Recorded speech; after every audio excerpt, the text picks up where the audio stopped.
Bonjour à tous, nous commençons le dernier Pérec de Masechet Shavuot, le 8e Pérec à la première Mishnah. Nous allons voir le din des 4 shomrim, des 4 gardiens, et donc de la Shavuot à shomrim, du serment de la Shavuot lorsqu'ils vont jurer les shomrim pour s'acquitter, pour ne pas payer. Donc d'une manière générale, nous savons qu'il y a 4 sortes de gardiens. Il y a le gardien shomer chinam, qui garde gratuitement, et il y a le shomer sachar, il est payé pour garder un objet. Il y a le socher, celui qui va louer un objet, qui est aussi responsable de cet objet, et il y a le shoel, celui qui va emprunter.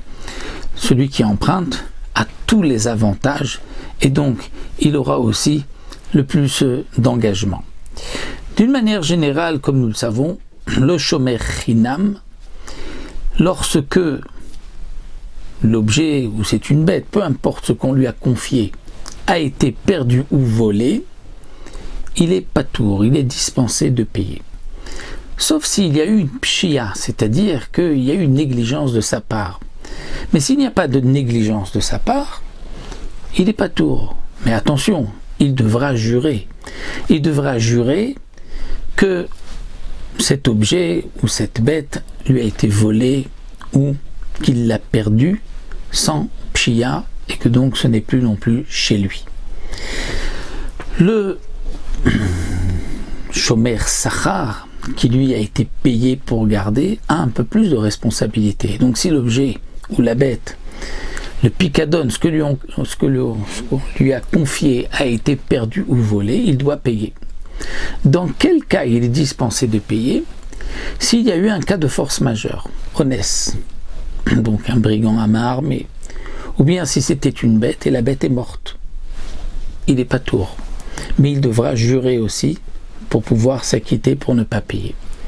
Le socher, celui qui loue, a aussi les mêmes dînes que le shomer sachar, d'après le Tana de la Mishnah, comme on le voit.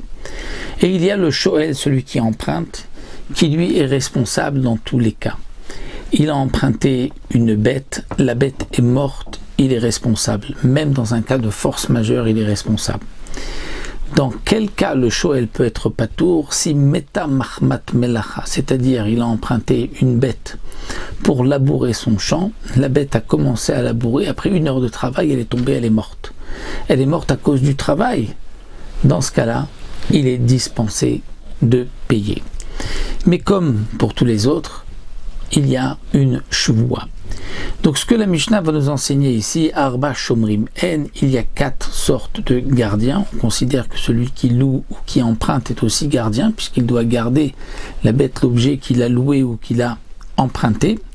Et nous avons donc le shomer chinam, le gardien gratuit, Ashoel, celui qui emprunte, Nosé sachar, celui qui est payé pour garder, ce qu'on appelle le shomer sachar, Ve'asocher est celui qui loue un objet, une bête ou autre chose.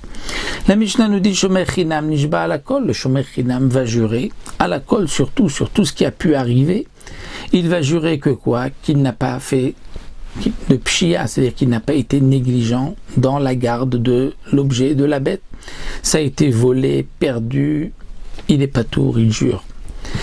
Le shoel, qui lui a tous les avantages, mais shalem et akol, il payera dans tous les cas, même si la bête est morte, même si donc volée, perdue, ou comme nous le verrons par la suite, elle a été prise en captivité, c'est aussi un cas de honnête, tout ce qui peut arriver, il est responsable. Sauf meta mahmat melacha, si c'est en travail qu'elle est morte, ça, comme nous l'avons dit, mais la Mishnah n'en parle pas. Le nosé sachar ve'asocher, celui qui est nosé sachar, qui est shomer sachar, il est payé pour garder, et le socher, celui qui loue, qui ont le même din, nishbaim vont jurer pour être acquittés à la shvura, vers la shvuya, vers la meta, c'est dans les cas de force majeure, où la bête shvura, c'est-à-dire shvura, elle est brisée. Qu'est-ce que ça veut dire qu'elle est brisée? C'est que elle a été attaquée par une bête qui l'a donc blessée, qui l'a rendue tréfa, ou à la shvuya, où elle a été prise en captivité. Ça aussi c'est un cas de force majeure, vers la meta, où si elle est morte. Donc le Nosach le Socher sont ptourim dans ces cas-là, et donc ils vont jurer qu'il n'y avait pas eu de négligence, que la bête n'est pas chez eux, que c'est ce qui est arrivé, et ils seront dispensés de payer. Ou Meshalmim et Aveda et Agneva, mais le Nosach le Socher vont payer s'ils prétendent que la bête ou l'objet a été volé ou perdu. Donc ça, c'est ce que nous avons vu, donc le din des 4 shomrim, c'est ce qui est aussi rapporté dans Masechet Baba Metzia, les 4 shomrim. Et nous allons voir concernant notre sugya ici de Masechet Shavuot, dans le cas où quelqu'un va jurer à faux, quel sera son statut, un shomer qui jure à faux. Donc on verra les différences dans les Mishnayot qui suivront.